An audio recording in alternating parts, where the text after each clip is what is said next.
ഉരുൾപൊട്ടിയെത്തിയ മഹാദുരന്തം നമ്മുടെ കൺമുന്നിലൂടെ കടന്നുപോയിട്ട് ഇന്ന് 11 ദിവസം തികയുകയാണ്. ഈ 11ാം ദിവസം ജനകീയ തെരച്ചിലിന്റെ നടപടികളിലേക്കാണ് സംസ്ഥാനം കടക്കുന്നത്.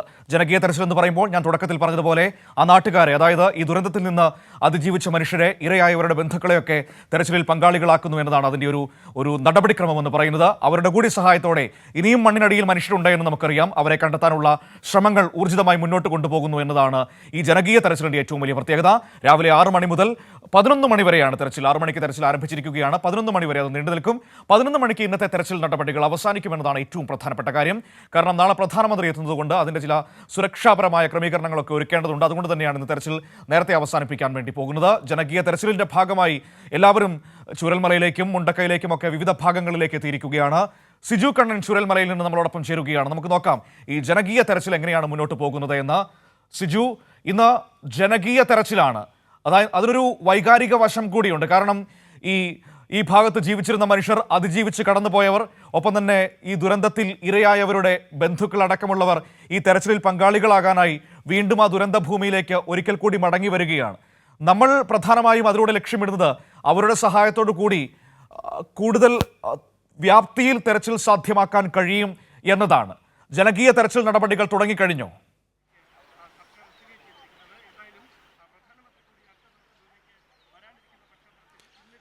മനു, 8 മണിയോടുകൂടി ജനകീയ തെരച്ചിൽ നടപടിക്രമങ്ങൾ ആരംഭിക്കുമെന്നാണ് മനസ്സിലാക്കുന്നത്. നേരത്തെ 6 മണിക്കാണ് തീരുമാനിച്ചിരുന്നത്. പക്ഷേ ഇപ്പോൾ മനസ്സിലാക്കാൻ സാധിക്കുന്നത് 8 മണിയോടുകൂടി മാത്രമേ ഈ തെരച്ചിലുമായി ബന്ധപ്പെട്ട് ആളുകൾ അകത്തേക്ക് പ്രവേശിക്കൂ, തെരച്ചിൽ ആരംഭിക്കൂ എന്നാണ് മനസ്സിലാക്കുന്നത്. വളരെ പ്രധാനപ്പെട്ട ദിവസമാണ്.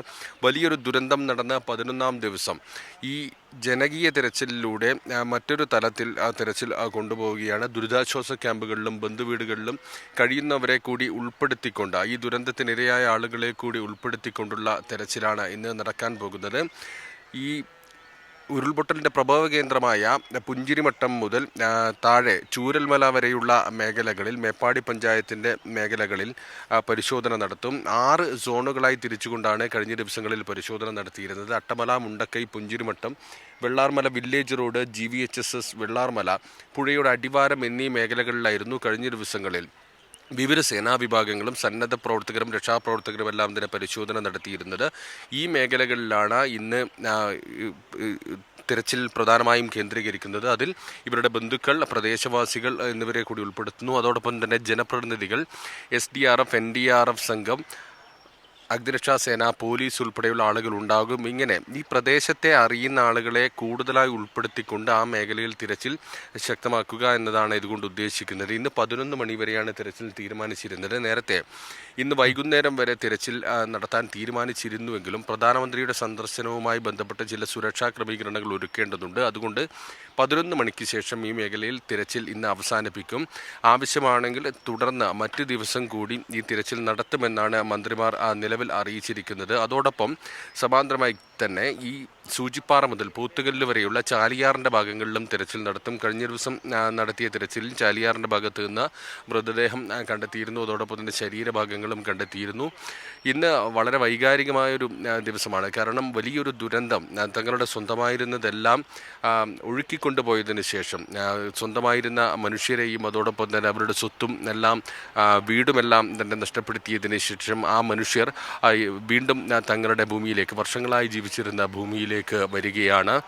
അതുകൊണ്ട് തന്നെ വളരെ വൈകാരികമായ ഒരു നിമിഷം കൂടിയായിരിക്കും ഇനി വരും മണിക്കൂറുകളിൽ കടന്ന് പോകാൻ പോകുന്നത്. ദുരിതാശ്വാസ ക്യാമ്പുകളിൽ ആകെ 1900 പേരാണ് കഴിയുന്നത്. അതിൽ 190 പേരാണ് ഈ തെരച്ചിലുമായി ബന്ധപ്പെട്ട് സഹകരിക്കാനും ഇതിൽ പങ്കെടുക്കുന്നതിനും രജിസ്റ്റർ ചെയ്തിരിക്കുന്നത്.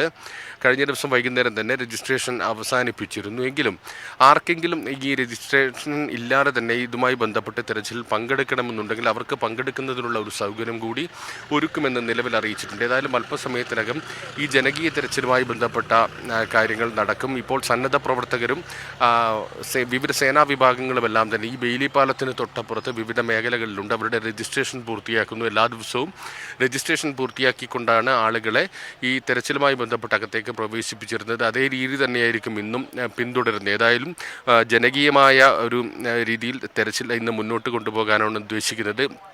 ഈ പുഞ്ചിരിമട്ടം അതോടൊപ്പം തന്നെ മുണ്ടക്കൈ ചൂരൽമല മേഖലകളിൽ ദുരന്തത്തിനിരയായ ആളുകൾ അവരുടെ ബന്ധുക്കൾ ഉൾപ്പെടെയുള്ള ആളുകളെ ഉൾപ്പെടുത്തുമ്പോൾ സ്വാഭാവികമായും ഈ മേഖലയിൽ തിരച്ചിൽ കൂടുതൽ കാര്യക്ഷമമായി നടത്താൻ കഴിയും. കാരണം കഴിഞ്ഞ ദിവസം വന്ന സന്നദ്ധ പ്രവർത്തകർ അതോടൊപ്പം തന്നെ വിവരസേനാ വിഭാഗങ്ങളെല്ലാം തന്നെ മറ്റ് മേഖലകളിൽ നിന്നും വന്ന് സാങ്കേതിക സഹായങ്ങളുടെ യന്ത്ര സംവിധാനങ്ങളുടെ എല്ലാം തന്നെ റഡാർ സംവിധാനങ്ങളുടെ എല്ലാം തന്നെ സഹായത്തോടെയാണ് പരിശോധനകൾ നടത്തിയിരുന്നത്. അവിടെ ജനിച്ചു വളർന്ന ആളുകൾ, അവിടെ ജീവിച്ചിരുന്ന ആളുകളെ കൂടി ഉൾപ്പെടുത്തുമ്പോൾ ഓരോ മേഖലയെക്കുറിച്ചും കൃത്യമായി ഒരു വിവരം ലഭിക്കും, ഒരു വ്യക്തത ലഭിക്കും. അവിടെ ഉണ്ടായിരുന്ന ആളുകളെ കുറിച്ച് ഒരു പ്രധാനപ്പെട്ട വിഷയമാണ് സിജു. അതായത് അവിടെ ജനിച്ചു വളർന്ന, അവിടെ ജീവിച്ചിരുന്ന മനുഷ്യരെ കൂടി വരുമ്പോൾ, ഉൾപ്പെടുത്തുമ്പോൾ അവർക്ക് ആ പ്രദേശത്തെക്കുറിച്ച് കൃത്യമായ ധാരണയുണ്ടാകും. ഓരോ സ്ഥലവും എങ്ങനെയായിരുന്നു, ഇപ്പോൾ അതിന് സംഭവിച്ച മാറ്റം എന്താണ് എന്നതടക്കമുള്ള കാര്യങ്ങളിൽ വ്യക്തമായ ധാരണ അവർക്കുണ്ടാകും. അപ്പോൾ അതുകൊണ്ട് തന്നെ അവരുടെ ആ ഒരു പ്രദേശത്തെക്കുറിച്ചുള്ള അറിവ് കൂടുതൽ ഉപയോഗപ്പെടുത്തിക്കൊണ്ട് മണ്ണിനടിയിലുള്ളവരെ കണ്ടെത്താൻ അതിലൂടെ പറ്റും എന്നതാണ് നമ്മൾ ഇതിലൂടെ ലക്ഷ്യമിടുന്നത്, അല്ലേ?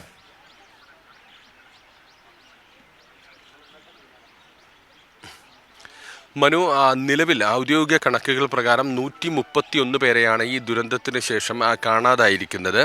ഇവരെ കണ്ടെത്തേണ്ടതുണ്ട്, ഇവരുടെ വിവരം ലഭിക്കേണ്ടതുണ്ട്. ഈ സാഹചര്യത്തിൽ കഴിഞ്ഞ ദിവസം വലിയൊരു വിവരശേഖരണം നടത്തിയിരുന്നു. ദിവസങ്ങളായി നടന്നുകൊണ്ടിരിക്കുന്നതാണ്. അത് ഏതാനും ദിവസങ്ങൾക്കകം പൂർത്തിയാകും, ഇന്ന് തന്നെ പൂർത്തിയാകുമെന്ന നിലയിലാണ് കാര്യങ്ങൾ മുന്നോട്ട് പോകുന്നത്. അതിൽ പ്രധാനമായും എടുത്തിരുന്നത് ഓരോ മേഖലയിലുമുള്ള വീടുകൾ, അതോടൊപ്പം അവിടെ താമസിച്ചിരുന്ന ആളുകൾ, ഓരോ കുടുംബത്തിലും എത്ര പേരുണ്ടായിരുന്നു എന്നുൾപ്പെടെയുള്ള വിവരങ്ങളാണ് ശേഖരിച്ചിരുന്നത്. ജനപ്രതിനിധികളുമായി ബന്ധപ്പെട്ട് ഹരിത കർമ്മസേന, പഞ്ചായത്ത് മെമ്പർമാർ എല്ലാവരെയും ഉൾപ്പെടുത്തിക്കൊണ്ടാണ് ഈ വിവരശേഖരണം നടത്തുന്നത്. അതോടൊപ്പം ഇന്ന് ഈ തിരച്ചിലിൻ്റെ ഭാഗമായി ദുരിതബാധിത മേഖലയിലുള്ളവർ, അതോടൊപ്പം തന്നെ ദുരന്തത്തിൽ സ്വന്തമായിരുന്നവരെ നഷ്ടപ്പെട്ട ആളുകൾ ഉൾപ്പെടെയുള്ള ആളുകളെ കൊണ്ടുവരുമ്പോൾ ആ മേഖലയിൽ പരസ്പരം സഹകരണത്തോടു കൂടി ജീവിച്ചിരുന്ന മനുഷ്യരാണ്. ഒരു വീട്ടിൽ ആരൊക്കെ ഉണ്ടായിരുന്നു, അവിടെ എത്ര വീടുകളുണ്ട്, ഏത് ഭാഗത്താണ് വീടുകൾ എന്നുൾപ്പെടെയുള്ള കാര്യങ്ങളിൽ ഒരു വ്യക്തത വരും. അത് തന്നെയാണ് ഈ തെരച്ചിലുമായി ബന്ധപ്പെട്ട് ഇങ്ങനെ ഒരു രീതി സ്വീകരിക്കാൻ വേണ്ടി പ്രേരിപ്പിച്ചത്. അതേതായാലും ഇന്ന് 11 മണി വരെയാണ് നടക്കുന്നത്. 11 മണി വരെ പരമാവധി എത്താൻ പറ്റുന്ന മേഖലകളിലെല്ലാം തന്നെ എത്തി പരിശോധന നടത്തുക എന്നുള്ളതാണ് ഉദ്ദേശിക്കുന്നത്. നേരത്തെ 6 സോണുകളായി തിരിച്ചിരുന്നു. അട്ടമല, പുഞ്ചിരിമട്ടം, ചൂരൽമല, മുണ്ടക്കൈ ഉൾപ്പെടെയുള്ള മേഖലകൾ, GVHSS വെള്ളാർമലയുടെ മേഖല, അതോടൊപ്പം തന്നെ വില്ലേജ് ഓഫീസ് പരിസരം, പുഴയുടെ അടിവാരം തുടങ്ങിയ മേഖലകളായി തിരിച്ചുകൊണ്ടാണ് പരിശോധന നടത്തിയിരുന്നത്. അതേ മേഖലകളിൽ തന്നെ കൃത്യമായും ഓരോ ഗ്രൂപ്പായി തിരിഞ്ഞുകൊണ്ട് പരിശോധന നടത്തും. അതിൽ അതാത് മേഖലകളിലുള്ള ആളുകളെ പുഞ്ചിരിമട്ടത്തും മുണ്ടക്കൈയിലും ചൂരൽ മലയിലുമെല്ലാം ഈ സേനാ വിഭാഗത്തോടൊപ്പം സന്നദ്ധ പ്രവർത്തകർക്കൊപ്പം അയക്കുമെന്നുള്ളതാണ്. എന്തായാലും ഈ പരിശോധന അല്പസമയത്തിനകം തന്നെ ആരംഭിക്കും. 8 മണിയോടുകൂടി ആരംഭിക്കുമെന്നാണ് നിലവിൽ മനസ്സിലാക്കുന്നത്. അതേസമയം തന്നെ സൈന്യത്തിലെ ഒരു വിഭാഗം ഇന്നലെ മടങ്ങിയിരുന്നു. MAGയിലെ 23 പേരും ഡൗൺ സ്ട്രീം സെർച്ച് ടീമിലെ 13 പേരുമായി 36 സൈനികർ ഈ രക്ഷാദൗത്യവുമായി ബന്ധപ്പെട്ട് ജില്ലയിൽ ഇവിടെ തുടരുമെന്നാണ് അറിയിച്ചിരിക്കുന്നത്.